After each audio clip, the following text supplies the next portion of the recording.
compatriotas.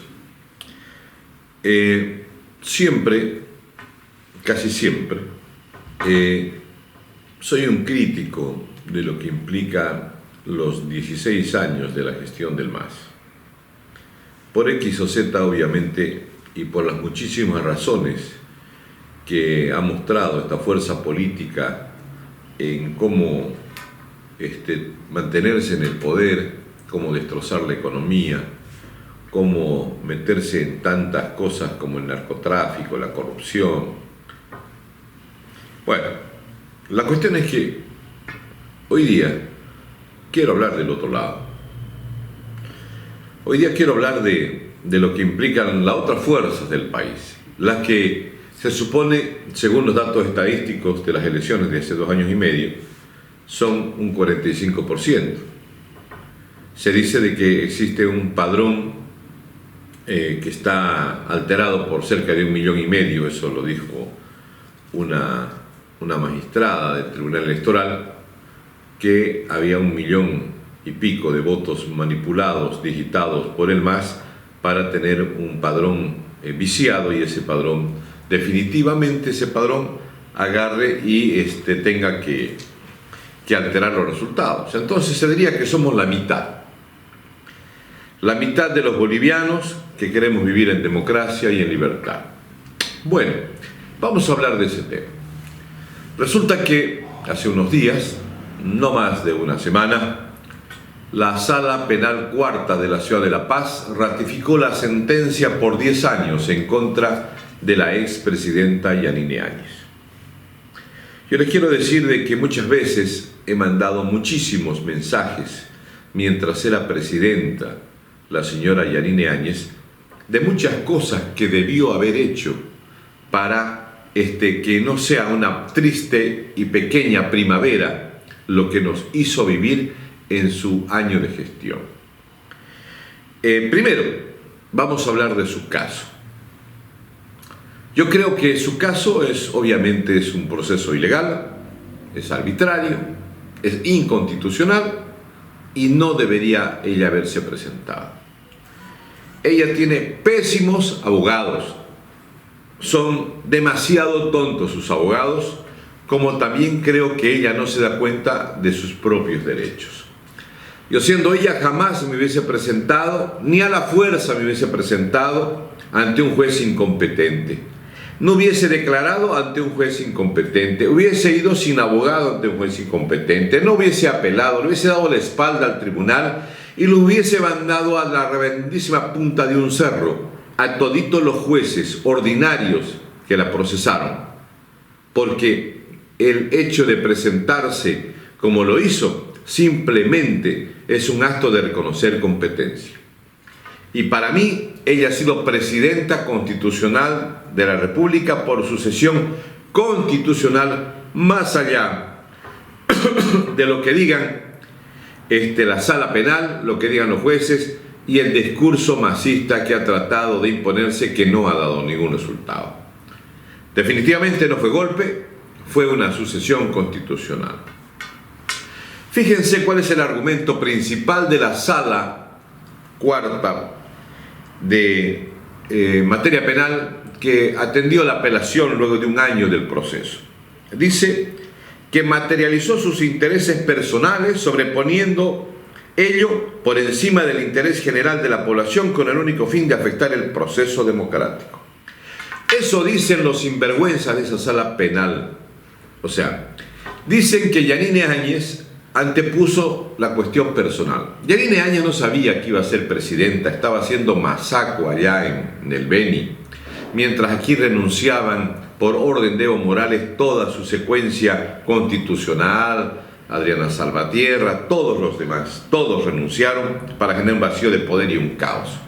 Y luego, cuando pasa un día después, se dan cuenta que había una primera vicepresidencia en el Senado y eso era ella.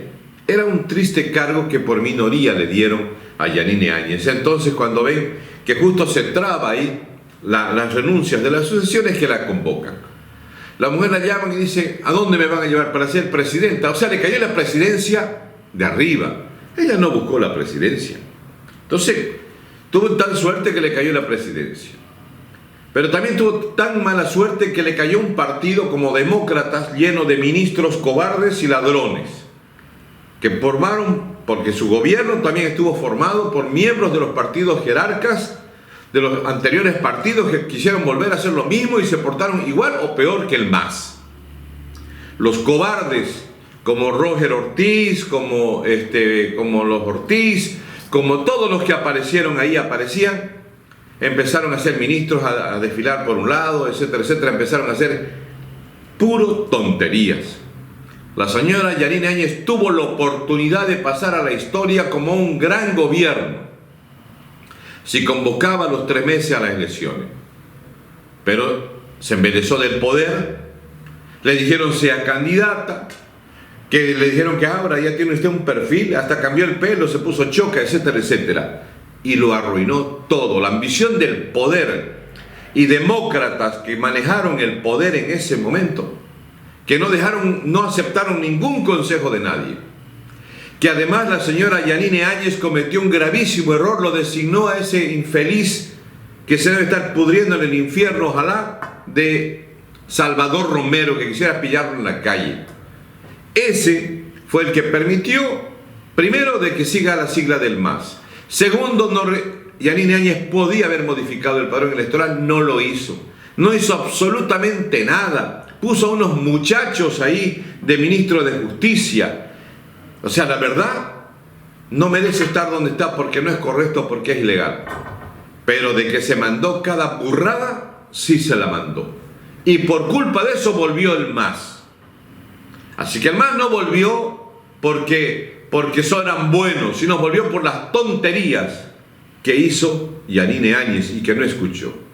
Una vez le hablé fuerte a Yanine Áñez y me mandó un mensaje de su hermano y me dijo: ay, doctor, sí, le dije, ¿sabe qué? Le dije a su hermano: a su hermana la van a meter preso los masistas, creen que le están perdonando todo esto, le van a armar. Le dije, y me dijo: ah, no, doctor, ¿cómo usted cree? Usted está mal desubicado. Bueno, mala suerte mi boca, pero la metieron presa. Y es una presa simbólica los próximos 5 años, mientras esté Arce, si es que dura esos 5 años, si es que no se cae pronto porque la economía lo va a tumbar. Eso al menos son mis pronósticos como economista. Es el hecho de que definitivamente Yanine Áñez la embarró totalmente la situación.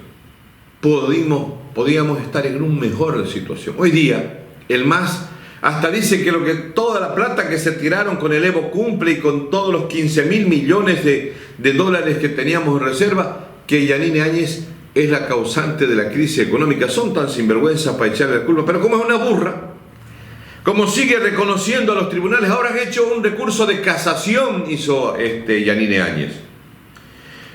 Recurso de casación, ¿para qué? Para que revisen su sentencia que le han dado. Pero por favor, ¿por qué no los manda cierta parte a sus abogados?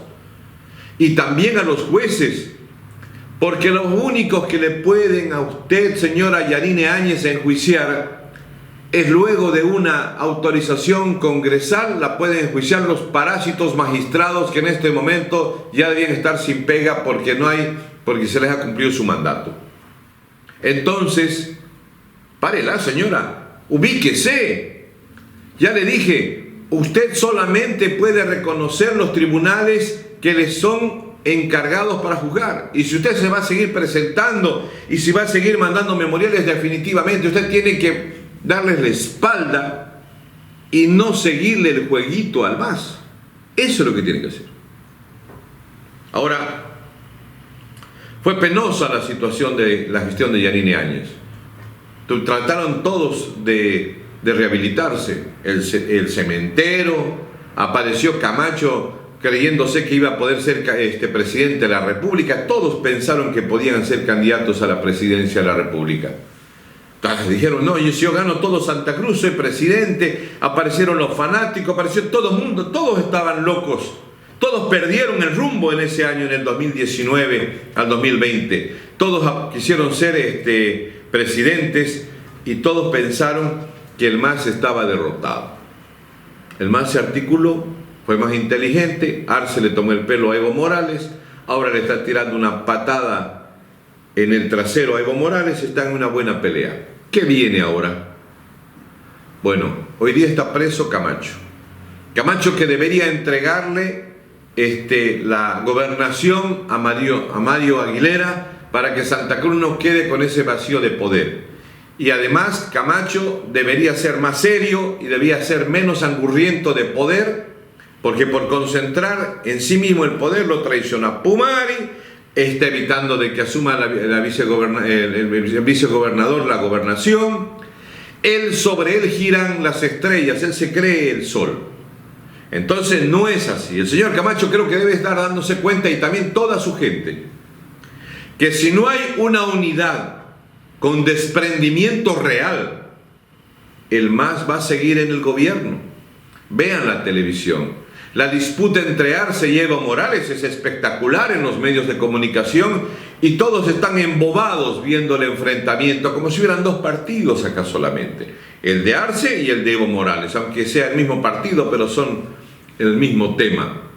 El tema está en que definitivamente, si no hay una unidad real y un solo proyecto y una nueva visión de país alternativa, porque lo que precisa Bolivia es una visión alternativa a este modelo que se ha agotado del MAS. Se acabó la plata, se acabó el derroche, se acabó el discurso de los bonos, de los aguinaldos, de los regalitos, de Evo Cumple, de hacer canchas con piso sintético en cualquier parte, que hoy día están pudriéndose y todo está abandonado, y nos tiramos 50.000 millones de dólares que ingresaron en los últimos 16 años por tema de concepto de los recursos del petróleo.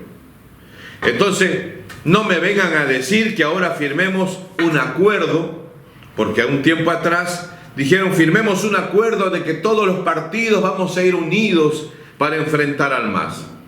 Eso hicieron firmar en el Comité Cívico. Y a la primera de cambio cada uno estaba listando su sigla.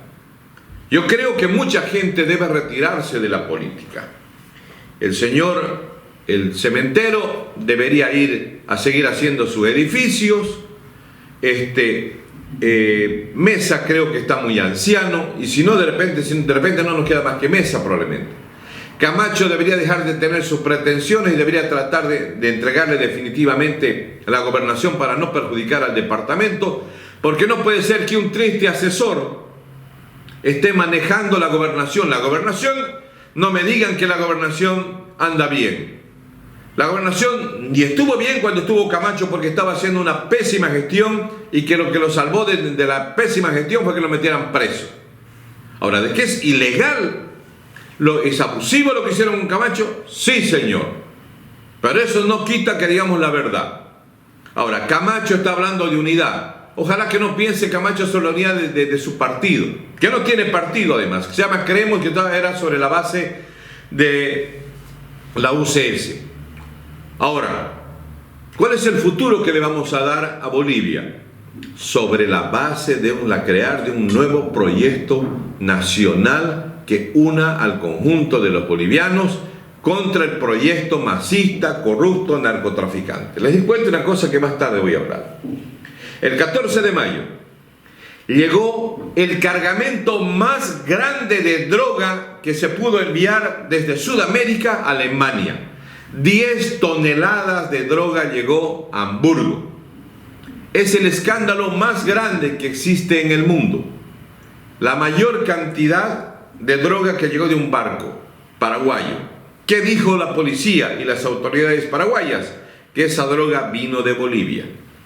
Y que para que esa cantidad de droga llegue al Paraguay se necesitaron 25 vuelos más o menos. O sea, fíjense lo que se ve. Pero ese no es un tema. El tema que me preocupa es que todos hablan de unidad sobre la base de ellos. Probablemente hasta Camacho el gobierno lo va a liberar de repente unos días antes de que se cierren las inscripciones para las elecciones generales, para que Camacho sea candidato y entonces divida a todos, porque él se cree el nacido para ser presidente, cuando todos sabemos que no tiene ninguna luz propia más de lo circunstancial que pasó en el 2019. Entonces, yo creo que es el momento de madurar, de responsabilidad. Este país merece un mejor destino. Hay que organizar, pero hay que hacerlo realmente con franqueza, con sinceridad. Esta policrisis que va a vivir Bolivia, que es terriblemente complicada, crisis política, crisis económica, crisis de salud, crisis de educación, los bloqueos que todo el momento está bloqueada la carretera La Paz-Cochabamba, el ministro se va a perseguir a los que piden oro en helicópteros de las Fuerzas Armadas, en vez de ir a despejar las carreteras, porque en este país necesitan comer y se necesita que no se perjudique la economía, pero con el ministro de gobierno no es un tema, no es con él los bloqueos. Y esos son delitos flagrantes. Y hay que parar el tema de los bloqueos porque va a destruir la economía, como todo se está repitiendo, como el tema del UDP. Y así aparentemente va a ser. Nos vemos mañana o más tarde, porque en verdad les voy a hablar del tema del gran acto bochornoso que ha pasado hoy en Alemania. Nos vemos mañana.